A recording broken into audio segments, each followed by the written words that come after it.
Bonjour à toutes et tous et bienvenue dans ce 6e épisode de Même pas mal. Je reçois aujourd'hui Monsieur Nicolas Authier, président de la Fondation Analgesia. Bonjour. Bonjour. Est-ce que vous pouvez vous présenter en quelques mots, s'il vous plaît? Je suis médecin psychiatre de formation et formé spécifiquement à la pharmacologie, qui est la science du médicament. J'exerce comme médecin au CHU Clermont-Ferrand ainsi qu'à l'hôpital d'Aurillac et je suis professeur à la faculté de médecine de Clermont-Ferrand. Très bien. Et vous êtes président de la Fondation Analgesia. Oui. Est-ce que vous pouvez nous en parler? C'est une fondation qui a été créée il y a bientôt 10 ans. On fêtera nos 10 ans en début d'année 2026. C'est une fondation qui est née sur un terreau très fertile pour la recherche, puisqu'elle est née dans un écosystème de recherche d'équipe INSERM clermontoise, puisque à Clermont, on a la chance d'avoir une unité INSERM qui regroupe deux équipes qui font de la recherche spécifiquement autour de la douleur, différents types de douleurs. Et effectivement, il y a 10 ans, l'évolution a fait que une fondation a été créée, basée à Clermont-Ferrand, à la faculté de médecine, même si elle a une vocation à rayonner au-delà de nos frontières auvergnates.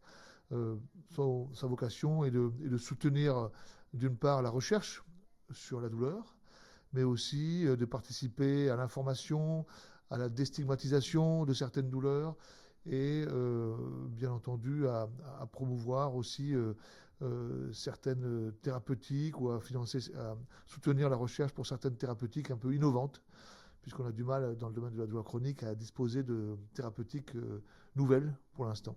Oui, ça fait à peu près 30 ans, je crois, du coup, que la Fondation Analgesia travaille sur ce sujet. Alors, la fondation non, mais l'équipe INSERM oui. Oui. La fondation a 10 ans et en revanche, effectivement, l'équipe INSERM, l'unité INSERM clermontoise existe depuis presque bientôt 30 ans, fin des années 90. Donc il y a une vraie compétence, une vraie expertise dans le domaine de la douleur, avec de nombreux chercheurs. À Clermont-Ferrand, on a cette unité de recherche INSERM a quasiment une centaine de chercheurs et quasiment 120 à 130 personnes si on compte les étudiants. Donc oui, ça fait une sacrée équipe quand même. Vous parliez de recherche de nouvelles thérapeutiques. Je sais que vous êtes pionnier, en tout cas que la Fondation est pionnière dans la promotion de nouvelles thérapeutiques, notamment digitales. On y reviendra en fin de podcast.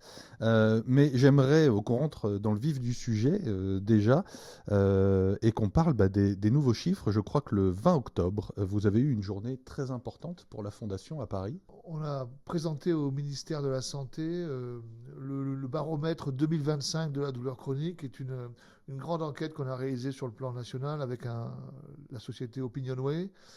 On a interrogé plus de 11 000, quasiment 12 000 Français, représentatifs de la population des Français majeurs, qui nous a permis d'évaluer d'une part la prévalence de la douleur chronique en France, de décrire les patients qui souffraient de douleur chronique et de s'intéresser aussi aux répercussions de cette douleur, puisque la douleur chronique est une maladie chronique. Et donc, ce qui est important, c'est de s'intéresser à l'évolution de la qualité de vie des patients, faute de pouvoir faire disparaître cette maladie. Donc on a présenté de nombreux chiffres, nouveaux aussi bien sûr, puisque ça faisait 25 ans que les chiffres n'avaient pas été mis à jour en France, par des collègues d'une autre équipe INSERM qui avait publié en 2008 des données de 2004. Et effectivement, on a pu mettre à jour ces chiffres qui se sont avérés assez significatifs, certains diraient inquiétants en tout cas, sur le plan de la santé publique, puisqu'on a identifié 23 millions de Français majeurs qui souffrent de douleurs chroniques, c'est-à-dire d'une douleur qui est quasi quotidienne, et voire quotidienne, depuis au moins 3 mois. Est-ce qu'il y a un profil type du douloureux chronique qui a pu être identifié ou qui ressort de ces chiffres? Non, parce qu'en réalité, on parle de la douleur chronique, mais cette notion recouvre en fait plusieurs types de douleurs chroniques. Et donc, ce que l'on sait, c'est que toutes les douleurs chroniques vont finir par aboutir à peu près aux mêmes répercussions psychiques, répercussions sociales importantes. Mais en amont de cela, on peut avoir des lombalgies chroniques, on peut avoir de la fibromyalgie, on peut avoir de l'arthrose, on peut avoir de la migraine, on peut avoir tout un tas de douleurs chroniques, en fait, de causes différentes. Donc, il est difficile d'identifier un profil.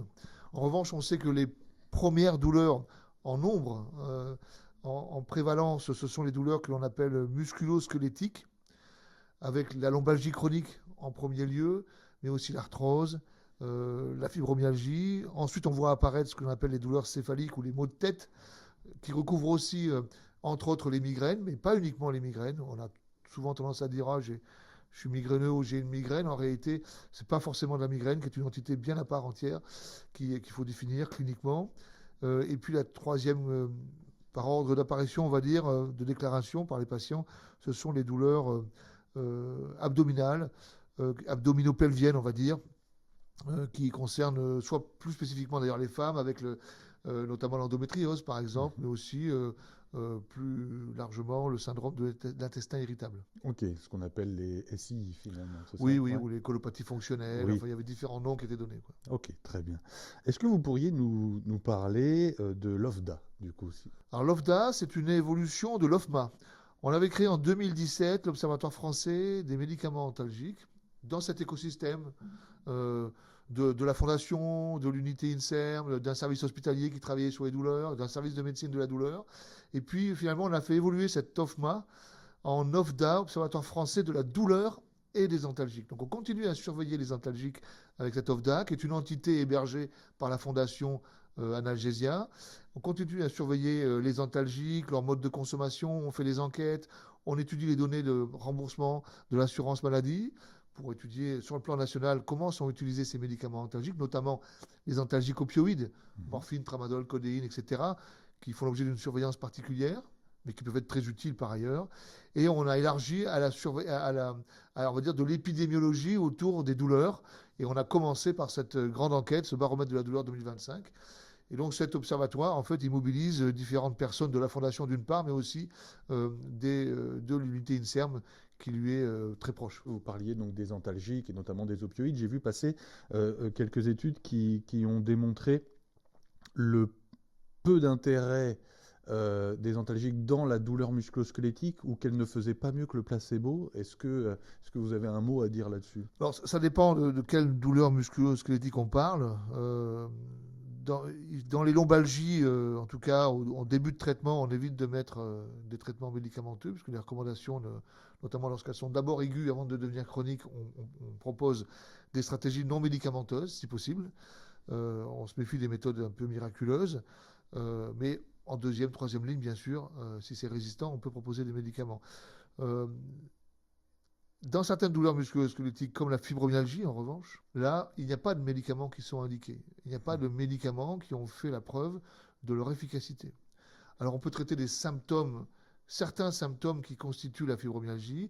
Par exemple, certains patients ou patientes qui souffrent de fibromyalgie ont des affects dépressifs très importants ou très altérés, on va dire, et donc on peut être amené à leur prescrire des antidépresseurs, effectivement. Mais les antidépresseurs n'ont pas une indication officielle dans le traitement de la fibromyalgie. Certains de ces patients reçoivent aussi des opioïdes, notamment du tramadol, et pour autant, la prescription de tramadol dans la fibromyalgie doit être effectivement extrêmement limitée, parce que c'est une douleur chronique, c'est une douleur qui est très résistante aux médicaments, et si on lui prescrit un médicament qui est capable d'entraîner des dépendances, c'est le cas du tramadol par exemple, eh bien on risque d'aboutir à non seulement quelqu'un qui a une fibromyalgie, qui a toujours une douleur chronique et qui en plus est devenu dépendant à un médicament. Donc il faut être assez prudent sur les médicaments. Et globalement, dans ce type de douleur musculo-squelettique, il y a quelque chose qu'il faut mettre en avant, qui ne l'est pas encore assez, mais qui devrait l'être, c'est tout ce qui est remise en mouvement, activité physique adaptée, notamment pour lutter contre ce que l'on appelle la kinésiophobie, puisque les patients qui ont des troubles musculo-squelettiques ont beaucoup de kinésiophobie, c'est-à-dire la peur du mouvement. Ils ont peur de bouger par peur d'avoir encore plus mal. Donc c'est intuitivement, on ne bouge pas. Et en fait, ça peut paraître contre-intuitif, mais en réalité, il faut rebouger. Il faut le faire progressivement. C'est pour ça qu'on parle d'activité physique adaptée. Il ne s'agit pas de se remettre à faire du sport, forcément, en tout cas pas au début, de façon à venir retrouver une plus grande confiance en son corps et à sa capacité de mouvement. Et on sait que ça permet de mieux vivre avec cette douleur, voire de moins ressentir sa douleur. Donc, si je comprends bien, à une époque, on a toutes et tous entendu le slogan les antibiotiques, c'est pas automatique. Aujourd'hui, concernant la douleur musculo-squelettique, on pourrait dire que les antalgiques type tramadol, c'est pas automatique. Ça peut être évidemment recommandé et très utile, mais c'est pas automatique. Et puis Non. que finalement, il y a des choses de l'ordre de la remise en mouvement qui pourraient être plus efficaces, en tout cas, dans un premier temps. Oui, mais ça vaut pour beaucoup de douleurs en réalité, puisque il y a à la fois des douleurs pour lesquelles les médicaments n'ont pas du tout montré leur efficacité.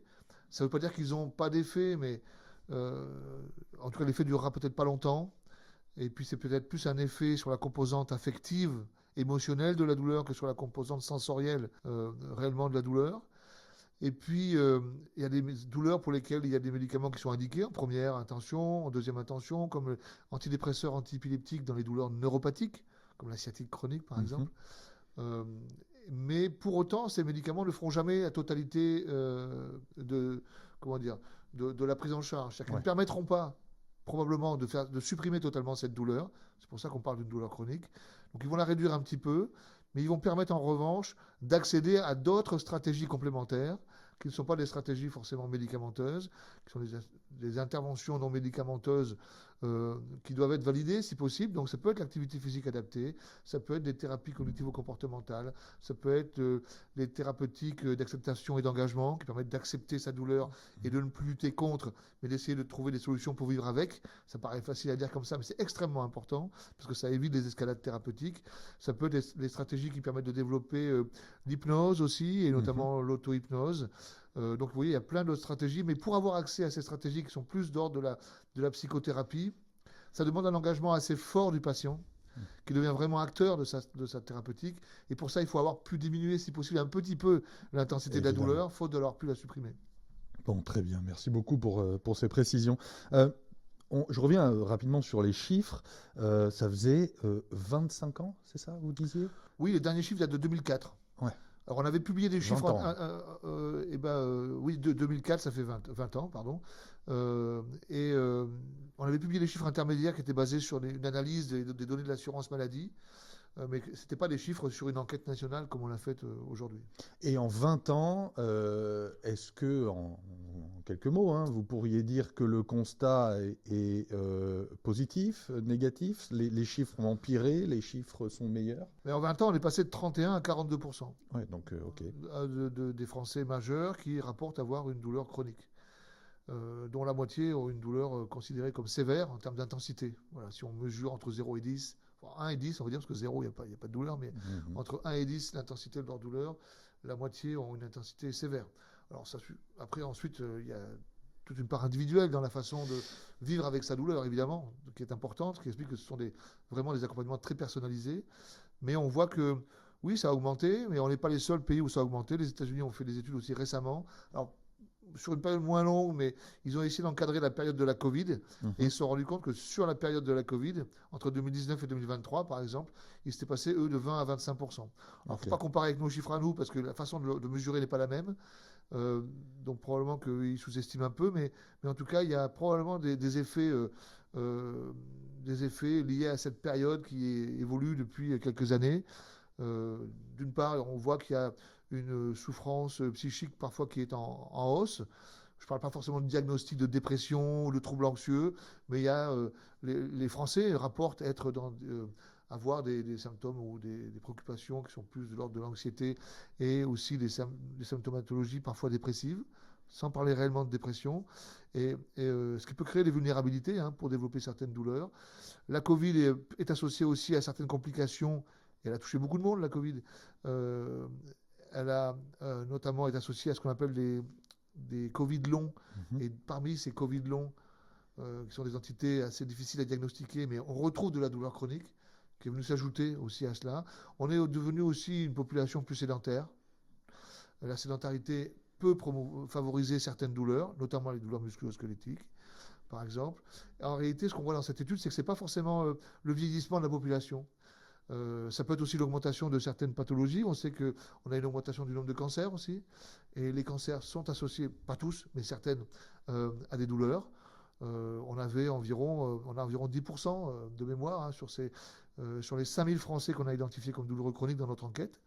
Après en avoir interrogé environ 12 000, on en a environ 10% qui souffrent de cancer et qui ont des douleurs liées au cancer.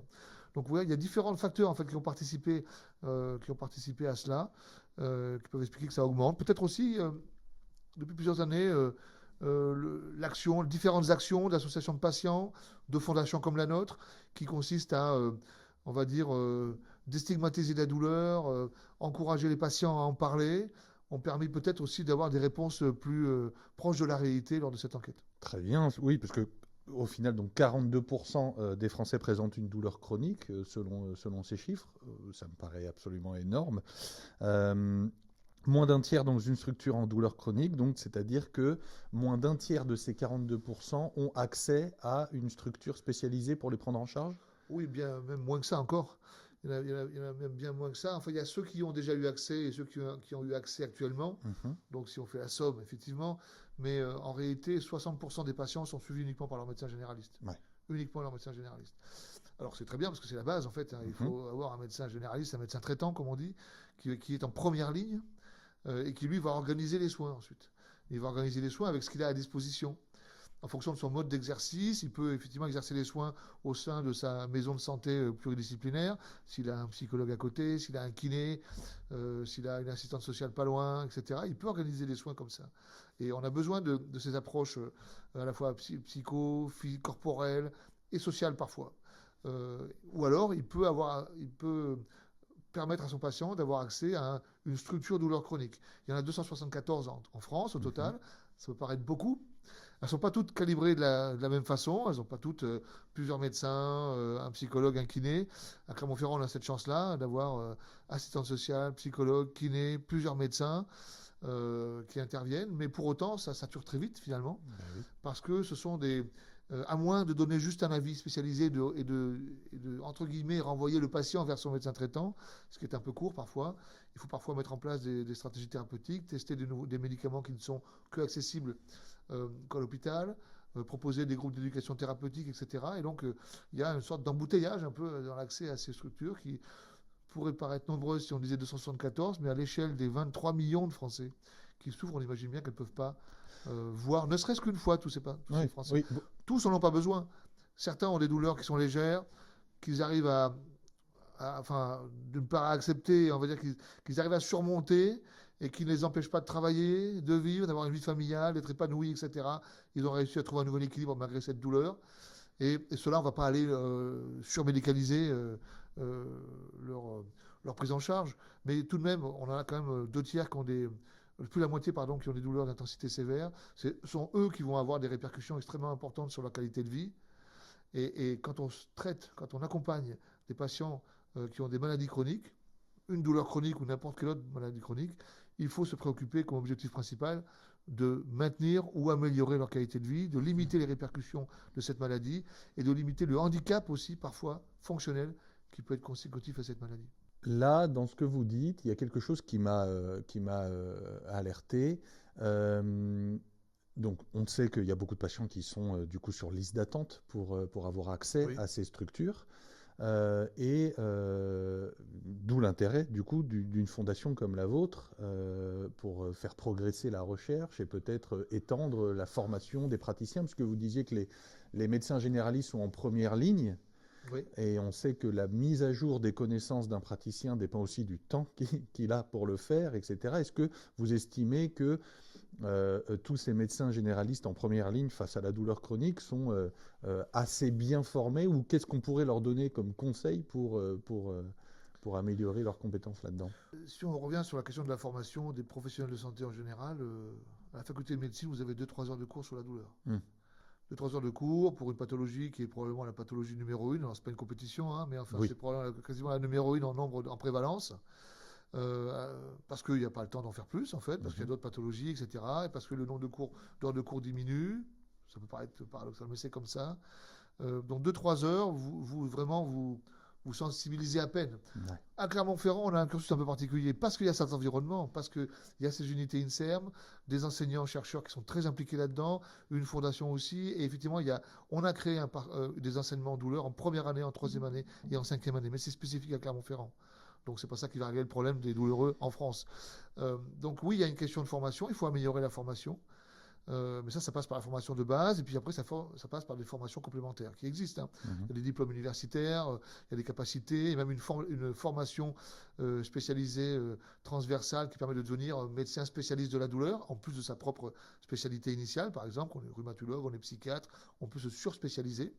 Voilà. Ces formations peuvent être ouvertes, certaines aussi à des professionnels comme des infirmiers, à des kinés, voilà, qui seraient concernés parce qu'ils veulent soit travailler dans des structures spécialisées, soit ils veulent avoir une activité un peu plus centrée ou améliorer leur pratique autour de ces problématiques-là.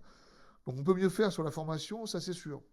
Mais les médecins généralistes, par définition, ils sont généralistes, donc on ne peut pas en faire des spécialistes de la douleur. Bien sûr que non. Et ils ne veulent pas devenir des spécialistes légitimement de la douleur.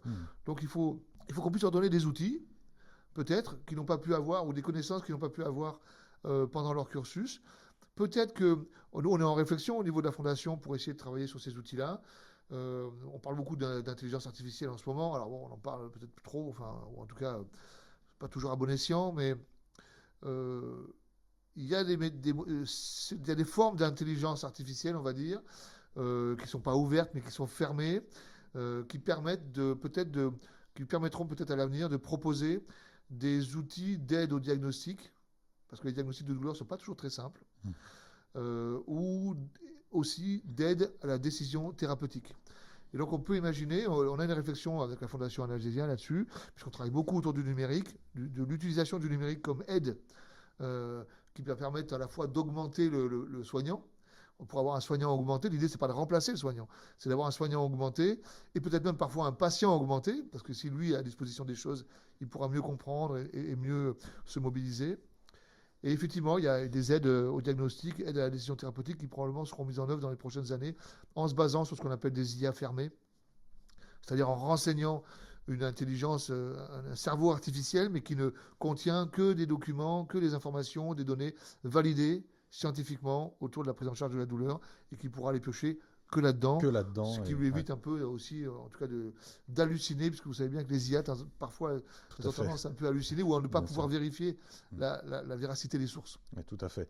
Et vous parliez de patients augmentés, ça revient un peu à se dire, bon, l'autonomie du patient, finalement, elle semble être déterminante dans la prise en charge de ses douleurs. Vous parliez tout à l'heure de patients acteurs. C'est dans cette optique-là, finalement, que développer ces outils pourrait aider. Oui, exactement. C'est-à-dire que développer des nouveaux médicaments, c'est une piste qui continue d'exister. Il y a plusieurs équipes en France qui le font, à Clermont-Ferrand, mais aussi de par le monde, notamment chercher à améliorer ces fameux opioïdes dérivés de la morphine en essayant de retrouver l'efficacité sans en avoir les effets indésirables. Risque de dépendance, risque d'overdose. Bon, pour l'instant, ça ne fonctionne pas totalement, mais peut-être qu'un jour on y arrivera. Mais c'est très long de développer des médicaments et extrêmement coûteux. Et donc, il y a d'autres approches potentielles. Et nous, on s'est focalisé aussi sur les approches numériques. Et la Fondation soutient, relève des financements dans le domaine du développement de la santé numérique. Ça permet de développer ce que j'ai évoqué précédemment, des outils d'aide au diagnostic ou à la décision thérapeutique, mais même ça permet de développer des dispositifs thérapeutiques, des dispositifs médicaux numériques, pour prendre le terme français, ou thérapie numérique. Et là, effectivement, ça permet d'être complémentaire de la prise en charge médicale proposée, qu'elle soit en soins primaires ou dans des structures de douleurs chroniques. Et on va venir proposer des approches psychocorporelles, qui sont celles que l'on propose généralement dans les structures de douleurs chroniques, mais on peut les numériser, certaines d'entre elles. On peut numériser des thérapies et inspirer des thérapies cognitivo-comportementales. On peut numériser des techniques de relaxation. On peut numériser de la remise en mouvement. Voilà, pas mal de choses. On peut numériser de l'éducation thérapeutique, qui est importante dans le domaine des douleurs chroniques, et permettre aux patients d'avoir accès à cela sur un support qu'on a quasiment tous dans les mains ou dans la poche, le téléphone. Voilà, alors ça ne prendra pas chez tous les patients, évidemment, mais les médicaments ne sont pas pris non plus par tous les patients. L'observance n'est pas toujours terrible sur les médicaments, elle ne sera pas parfaite non plus pour ces outils, mais ça permettra à certains patients de s'engager vraiment comme acteurs et d'avoir un support, on va dire, au quotidien s'ils le souhaitent, ou un peu moins fréquemment, peut-être toutes les semaines en fonction de son profil. Et ça lui permettra de compléter ce qu'il est proposé en termes de traitement médicamenteux, en termes d'accompagnement par un kiné aussi, parce que la vie réelle est importante quand même, mais de faire des exercices chez lui, de s'évaluer. Donc c'est ça le patient augmenté. Et ça permet aussi aux thérapeutes, nous on a développé un dispositif numérique où le patient a son propre interface et le médecin qui le prescrit, parce que c'est des outils qui seront sur prescription médicale, peut aussi avoir son tableau de bord et voir ce qui s'est passé pour le patient dans le mois qui vient de passer, dans les 3 mois qui viennent de passer. Ce qui est important parce que finalement les patients ne voient pas toujours leur médecin de la douleur ou leur médecin généraliste tous les 28 jours. Et donc ça permet d'avoir une espèce d'historique qui permet de comprendre ce qui s'est passé en termes d'évolution de la douleur. Donc le numérique peut avoir un rôle, le numérique il n'est pas là pour remplacer, le numérique il est là pour faire mieux avec les acteurs en place. Peut-être qu'il peut permettre aussi d'accéder à certaines thérapeutiques avant d'aller voir un centre de la douleur, ou même éviter peut-être d'aller voir un centre de la douleur si ça permet à certains patients qui sont en début de douleur chronique d'éviter d'avoir trop de répercussions et trop d'impact sur leur qualité de vie. Éviter l'errance, quoi. Éviter un peu l'errance. Médical. Voilà, c'est une proposition thérapeutique complémentaire. Et on pense que ça peut être quelque chose d'utile pour certains patients. Pas les 23 millions, parce que d'abord, les 23 millions n'en auront pas besoin. Et puis certains n'auront pas forcément une appétence particulière, une adhésion particulière pour ces outils. Pour rester là sur ce sujet précisément, c'est l'outil Colibri. Alors oui, on a développé plusieurs outils. On en avait développé un premier qui s'appelait Apesia, mais qui était un outil qui n'avait pas vocation à être validé sur le plan scientifique. C'est plus des applis qu'on retrouve. C'était plus proche de certaines applis qu'on pourrait retrouver sur les stores actuellement dans différentes pathologies. Un espèce de petit bambou de la douleur. On va le prendre. On va citer cette référence-là. Oui, bien sûr. J'espère qu'ils m'en voudront pas, mais bon voilà. Non. Je crois pas, parce que ça leur fait un peu de publicité. Voilà. Mais l'idée était de dépasser ce niveau de validation. Et cette première appli qui s'appelait Apesia, qu'on a testé avec des associations de patients, on a voulu la faire évoluer vraiment vers un dispositif thérapeutique au sens où la réglementation l'entend, c'est-à-dire véritablement un traitement validé scientifiquement sur prescription médicale et qui pourrait faire, on l'espère un jour, l'objet d'un remboursement. Alors ça peut paraître un peu nouveau parce que pour l'instant il n'y en a pas en France des thérapies digitales remboursées, mais dans d'autres pays ça existe, en Allemagne par exemple, ça existe, il y a plusieurs dispositifs thérapeutiques remboursés. Donc qu'est-ce qu'il faut faire pour cela? Il faut développer un outil. Il faut le développer avec des expertises de médecins, de patients, notamment, pour que ce soit inspiré de la vraie vie et des techniques qui sont validées. Ensuite, on fait un essai clinique, et actuellement, on fait un essai clinique. Comme on teste un médicament, et ben nous, on va tester notre dispositif, non pas Apesia, mais le nouveau qui s'appelle Colibri, et on le teste avec des patients qui vont avoir le dispositif et d'autres qui ne vont pas l'avoir.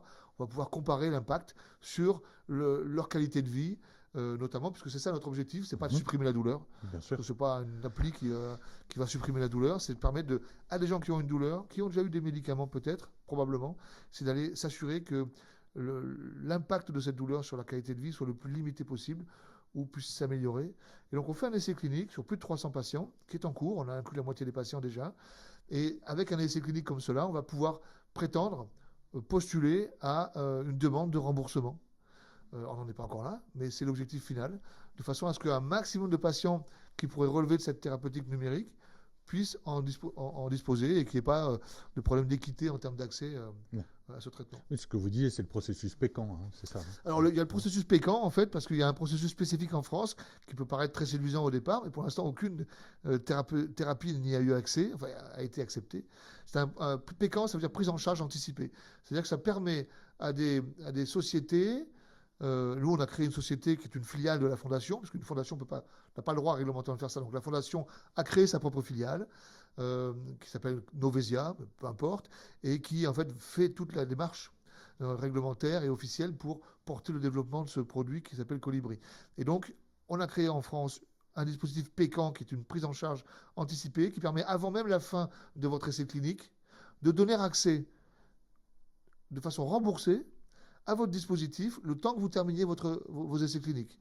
C'est une sorte de support un peu à la recherche, en fait, Oui, bien sûr. qui est très intéressant lorsqu'il est accepté. Pour l'instant, nous n'avons pas fait notre demande, nous, pour l'instant. On va la faire, dans le premier semestre 2026.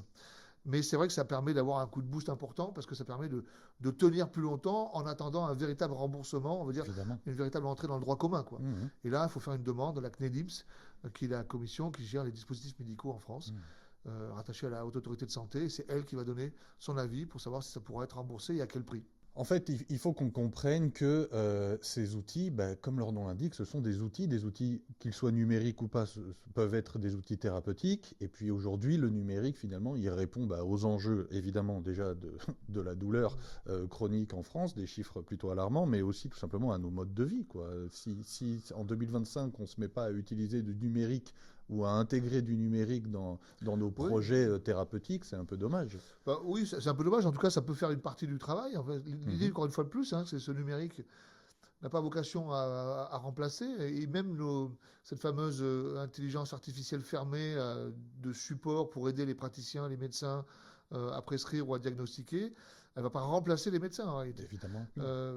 C'est pas ça l'objectif. C'est vraiment d'aider, quoi. Ouais. C'est vraiment des fonctions support intéressantes, embarquées sur un ordinateur, sur un téléphone, sur des choses qui existent déjà. Mais ça ne peut avoir on va dire, le qualificatif de thérapeutique que si ça a fait l'objet d'une validation scientifique. Tout à fait. Voilà, donc c'est ça. Nous, on s'attache beaucoup à cela avec la Fondation Analgesia, parce qu'évidemment, on vient d'un environnement et on est dans un environnement très scientifique d'une équipe INSERM, donc on est très sensibilisé à ça et on sait que ça ne pourra fonctionner et ça ne peut être que faire l'objet d'une promotion si on a validé scientifiquement Bien sûr. l'intérêt de ces thérapeutiques. Il y a peu de chances qu'il y ait des risques. Contrairement à des médicaments, évidemment, qui ont des effets indésirables, inéluctablement, il y a peu de chances qu'on ait des effets indésirables. Mais en revanche, il faut quand même démontrer leur efficacité. Mais évidemment. On a parlé de Colibri, vous avez parlé d'Apésia, mais il y en a d'autres. Il y a Idol, il y a Hypnorêve, Mobirêve. Est-ce qu'il y a des choses intéressantes à nous dire là-dessus? Alors, Idol, c'est l'historique, Ouais. qui existe toujours, mais c'est l'histoire en fait.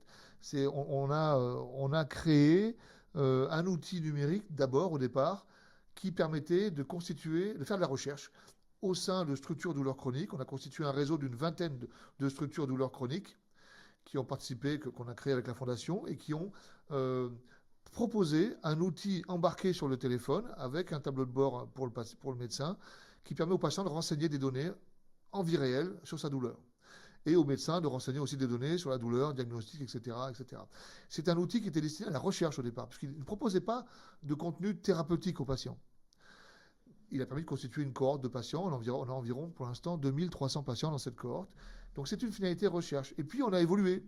On s'est dit, mais finalement, puisqu'on embarque des choses sur un téléphone pour les patients, est-ce qu'on ne peut pas aller un peu plus loin? Donc on a commencé à embarquer un peu d'éducation thérapeutique. C'était l'Idol version numéro 2, etc. Et puis ensuite on a basculé en se disant, ben, allons jusqu'au bout de la démarche. Conservons cette démarche de recherche, mais proposons en plus dans ces outils des éléments du contenu thérapeutique et validons-le scientifiquement. Et c'est ce qui s'appelle maintenant Colibri, en fait. Colibri, Ouais. c'est l'évolution ultime, on va dire, Ouais. d'Idol. Et finalement, probablement que Colibri deviendra l'outil à la fois de soins et puis de recherche, puisque l'avantage des outils numériques, contrairement aux médicaments, c'est qu'ils proposent quelque chose, mais ils collectent des informations. C'est extrêmement important, finalement. Ouais. Aucun médicament ne sait collecter des Tout informations. à fait. Ouais. Et ça, nous, alors, ça permet effectivement, si les patients donnent leur accord, et évidemment, il faut qu'ils puissent donner leur accord dans le cas de cet outil numérique, eh bien, leurs données, de façon anonyme, bien entendu, peuvent être utilisées pour de la recherche en vie réelle, qui est extrêmement important. Donc, ça a un double emploi, Ouais. finalement. Donc, ça, c'est notre évolution. Et puis, en parallèle, effectivement, on a travaillé en collaboration avec une société qui s'appelle Dipsen sur le développement et la production on va dire, d'un dispositif de réalité virtuelle qui est destiné à l'apprentissage de l'auto-hypnose, qui s'appelle Hypnorêve et qui a vocation lui aussi à être validé scientifiquement. Donc l'étude n'a pas commencé encore, mais le dispositif est développé. Et maintenant, on va modéliser une étude clinique, d'abord dans la structure douleur chronique du CHU Clermont-Ferrand, pour démontrer que l'apprentissage de l'auto-hypnose via cet outil numérique permet aux patients de mieux gérer leur douleur, certaines phases de leur douleur, notamment peut-être les phases d'exacerbation des douleurs. Donc c'est un outil d'apprentissage. L'idée, c'est pas de passer sa vie avec un casque de réalité virtuelle sur les yeux, évidemment, mais c'est d'apprendre l'hypnose et notamment l'auto-hypnose. On peut se mettre en état d'auto-hypnose qui va procurer un état, une forme de détachement, de décentrage, on va dire, par rapport à la douleur du moment. On utilise beaucoup ça aussi pour des crises d'angoisse, par exemple, ou d'autres situations. Et donc, on va essayer de valider ça. Et là aussi, c'est un support numérique qui est intéressant, qui utilise des environnements spécifiques. Je ne peux pas le détailler comme ça au micro, mais il faudrait le montrer. Et donc, on va essayer de le valider scientifiquement. Donc ça, c'est la deuxième, on va dire, approche numérique qu'on est en train de développer, qui est un peu moins avancée en termes de validation scientifique. Mais je pense que dans l'année 2026, on commencera à avoir des résultats intéressants pour les patients. Alors, c'est un outil qui, peut-être pour l'instant, sera disponible que dans les structures de douleur chronique, mais qui a aussi vocation à rendre le patient acteur. Puisque une fois qu'il a appris à se mettre dans des états d'auto-hypnose, il devient son propre acteur de sa thérapeutique, il n'a plus besoin de nous. À la maison, on ne peut pas être présent. Oui, donc, il aura toujours besoin peut-être d'un accompagnement médical, mais l'idée, c'est qu'est-ce qui se passe entre les consultations et le patient, et du coup, est un peu moins abandonné, et il est accompagné, il devient son propre acteur. Là aussi, ça ne concernera pas tout le monde. Tout le monde ne sera pas sensible à ces stratégies-là. Tout le monde ne supporte pas la réalité virtuelle non plus, mais on peut imaginer qu'une partie des patients pourront tirer bénéfice de ce type de dispositif. J'imagine, je l'espère en tout cas. Pour terminer sur cet univers numérique, il y a aussi le nouveau site Cancer et Douleur. Oui, alors ça c'est moins innovant sur la technologie évidemment, mais effectivement ça reste du numérique puisque c'est un site internet. C'est un site internet qui a fait l'objet d'un financement par la Ligue contre le cancer, qui a été développé aussi par la Fondation et certains chercheurs de l'équipe INSERM Neurodol, dont je parlais tout à l'heure, et qui a vocation à donner de l'information, notamment aux patients qui sont touchés par ces maladies, le cancer en général, mais il y a plein de cancers différents, et dont certains, on va dire, font l'objet de douleurs particulières. Soit la douleur est liée au cancer lui-même, soit la douleur est liée au traitement du cancer, puisque certains médicaments du cancer sont par exemple neurotoxiques et entraînent des douleurs neuropathiques. On voit des patients qui sont guéris du cancer, donc vraiment guéris, et qui conservent une douleur séquelaire par exemple. Et ils vont devoir vivre toute leur vie, heureusement sans cancer, mais malheureusement avec une douleur séquelaire qui va durer parce qu'on ne pourra pas la guérir. Donc il y a tout un... On a voulu focaliser effectivement sur ces liens qu'il y a entre douleur chronique plutôt, parce que la douleur aiguë, on arrive assez bien à la traiter, mais douleur chronique et cancer, qui peut aussi être des douleurs post-opératoires. Après une opération, après une mastectomie chez la femme par exemple, ou chez l'homme, c'est plus rare, mais le cancer du sein existe aussi chez l'homme, on peut avoir des douleurs séquelaires importantes, bien qu'on soit guéri. Et là aussi, il y a des informations à connaître. Donc, ça peut servir aussi à certains professionnels de santé, évidemment, qui ne sont pas des spécialistes de la douleur et qui pourront trouver de l'information. Oui, toujours dans un souci de formation continue et puis d'apporter une meilleure prise en charge à la patient, évidemment. Ça n'a pas un niveau qui est validé en tant que formation, c'est plus de l'information. Mais parfois, l'information peut participer à un certain niveau de formation, de connaissance. Ou en tout cas, à une meilleure prise en charge. Voilà, en tout cas, Donc, moi, j'aimerais bien vous poser une question en réalité.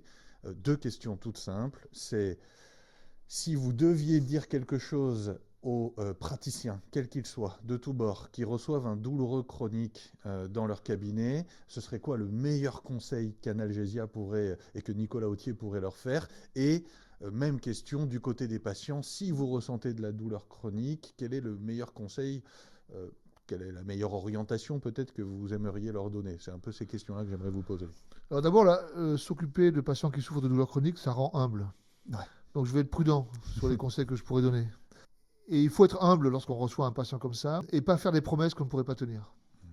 Donc il faut prendre le temps, même si le patient n'a pas forcément du temps devant lui parce qu'il souffre tout de suite, évidemment, mais il faut quand même prendre du temps, il faut expliquer au patient et il faut assumer de dire au patient que si cette douleur est chronique, on ne pourra peut-être pas la supprimer. Parce qu'on ne supprime pas les maladies chroniques, c'est rare quand même de supprimer une maladie chronique. Et donc il va falloir travailler, certes sur la diminution un peu de son intensité, mais il va falloir rapidement accompagner le patient vers une acceptation de l'existence de cette douleur et de se décentrer de la lutte contre pour le vivre avec. Ouais. Ça met du temps. Vous imaginez bien que si vous souffrez d'une douleur chronique, ce discours que je viens de donner en 30 secondes, vous n'allez pas l'accepter pas forcément à la première consultation ni à la deuxième. Mais c'est tout un travail en fait. Alors pour autant, il faut proposer peut-être des traitements médicamenteux, les évaluer, mais il faut se protéger des escalades thérapeutiques. Parce que le risque dans les douleurs en général, c'est de mettre des médicaments, comme beaucoup de douleurs résistent à ces médicaments, c'est de remplacer les médicaments ou de les empiler, et on aboutit inéluctablement à certains médicaments qui sont les antalgiques opioïdes, qui peuvent être des très bons médicaments parfois, mais qui parfois peuvent porter préjudice, puisqu'ils peuvent donner des dépendances, des addictions, voire des phénomènes d'overdose. Donc, il faut éviter ça, il faut prendre son temps, et puis il faut organiser. L'idée, c'est d'organiser les soins. Il est rare de pouvoir s'occuper seul d'un patient qui souffre de douleurs chroniques, sauf si c'est une douleur légère, sans trop de répercussions. Donc, il faut d'ores et déjà se dire que probablement on aura besoin peut-être d'un psychothérapeute, d'un psychologue, peut-être pour accompagner ce patient. Peut-être qu'on aura besoin d'une assistante sociale, parce que peut-être ce patient commence à être en précarité à cause de sa douleur. Et la précarité elle-même est pourvoyeuse de douleurs, notamment de lombalgie. Donc, il faut s'intéresser aux patients qui souffrent de douleur plus qu'à la seule douleur que rapporte le patient. Et on ne soigne pas une douleur, on soigne un être humain. On soigne un patient, en fait. Voilà. Ouais, mais c'est une évidence. Mais je pense que c'est une évidence qu'il faut rappeler parce que ce que nous présente le patient, c'est sa douleur. Et c'est normal, c'est ce qu'il verbalise. Mais nous, il faut qu'on s'occupe de l'entièreté du patient et ça prend un peu plus de temps.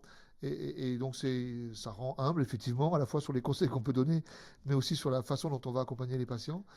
Et puis, les patients, les conseils à donner aux patients, c'est que certains en font partie dans ce que je viens de dire, hein, effectivement, c'est que l'idée, ça ne sera peut-être pas de supprimer totalement cette douleur, qu'il faut être prudent aussi sur la recherche de solutions à tout prix, parce que parfois, on peut prendre des risques.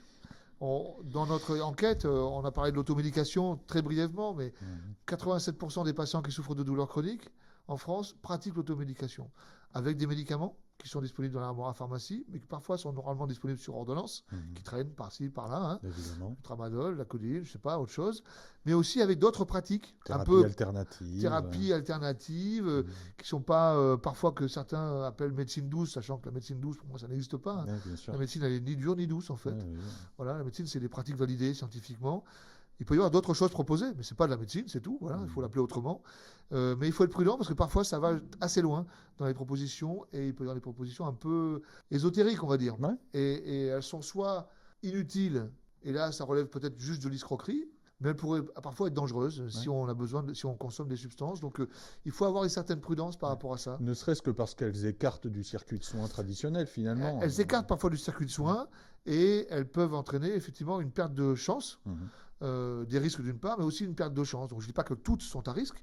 Et puis les patients font leur choix. Hein. Je ne dis pas que c'est interdit et qu'ils ne doivent pas le faire. Je dis qu'il faut qu'ils soient vigilants sur ce sujet-là.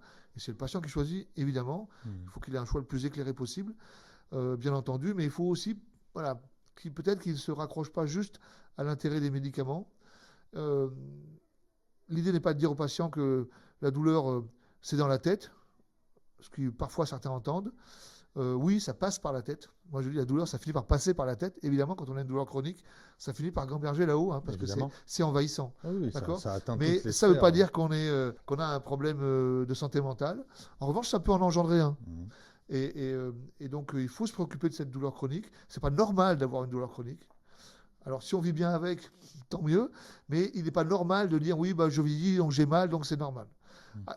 Sauf si on commence à avoir des répercussions liées à cette douleur, si cette douleur impacte notre humeur, si cette douleur nous rend plus anxieux, si cette douleur nous empêche de dormir, si cette douleur nous perturbe nos relations familiales, a un impact sur notre vie professionnelle, si cette douleur nous empêche de prendre la voiture et on ne peut plus aller faire nos courses, des choses très pratico-pratiques, alors il faut s'en préoccuper, ce n'est pas normal d'avoir mal.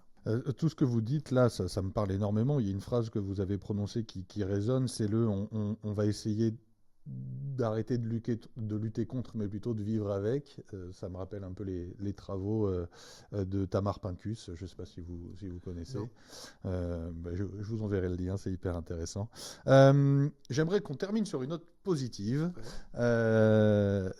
et parler de ce super événement qu'est Alive, donc qui est un événement qui va rassembler des streamers autour de la douleur chronique et de la lutte contre la douleur chronique. Oui, Alive, c'est un événement qui existe depuis 5 ans, qui a lieu tous les ans, qui est un marathon caritatif, en fait, mais sur la plateforme Twitch. Donc pour les initiés qui connaissent Twitch, moi j'ai découvert ça il y a 5 ans, hein. Voilà, parce que je ne suis pas un gamer ni un streamer. Mais effectivement, il y a tout un environnement, tout un univers en fait, qui existe sur ces plateformes, qui sont apparemment la nouvelle télévision pour certaines générations, avec leur propre télévision. Et nous, on a investi cet univers, au début en partenariat avec une école qui s'appelle le Gaming Campus, qui s'appelle, toujours le Gaming Campus à Lyon, et qui nous a fait découvrir ça, et qui était notre premier partenaire. Et donc on a créé cet événement, qui est un événement qui dure 50 heures, 52 heures, je crois, à peu près, continu, du vendredi soir au dimanche soir, qui a lieu généralement début mai, probablement le premier week-end de mai. On attend encore les dates définitives en 2026. Il mobilise 32 streamers sur place et des dizaines d'autres streamers à distance, et qui vont tous, pendant ces 52 heures, lever des fonds pour la recherche contre les douleurs chroniques. Donc, ils sont lever les fonds qui seront mis à disposition de la Fondation, bien entendu. Et donc, c'est la Fondation qui organise cela, en partenariat avec tous ces streamers. On a des dizaines de bénévoles qui participent à l'organisation. Et c'est un événement qui est assez... je trouve qu'il prend de l'ampleur, qui permet de lever... je crois qu'on a levé 180 000 € l'année dernière. Alors, bien sûr, ce n'est pas à la hauteur de certains événements caritatifs, mais enfin bon, ça permet quand même d'exister. On est là tous les ans, et on voit qu'il y a toute une génération, entre 20 et 40 ans, on va dire, là, qui se mobilise sur la plateforme Twitch pour cela.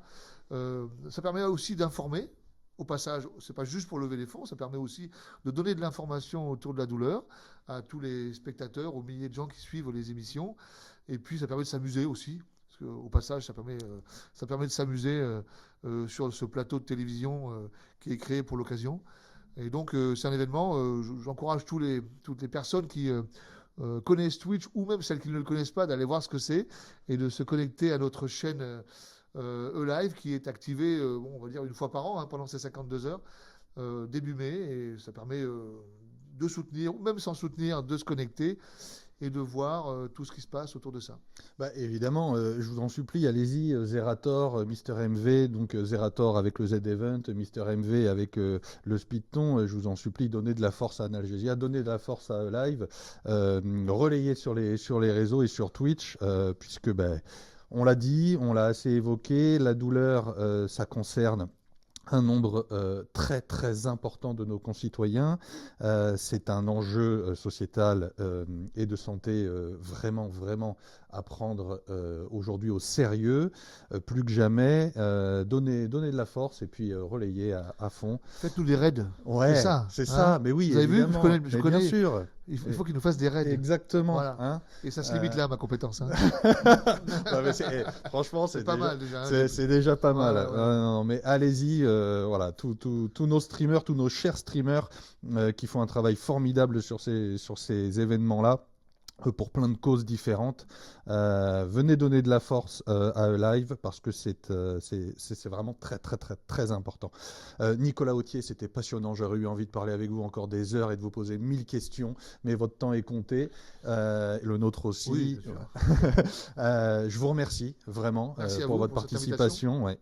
Et puis nous, on se retrouve très bientôt pour un prochain épisode de Même Pas Mal. Merci à toutes et tous et à bientôt.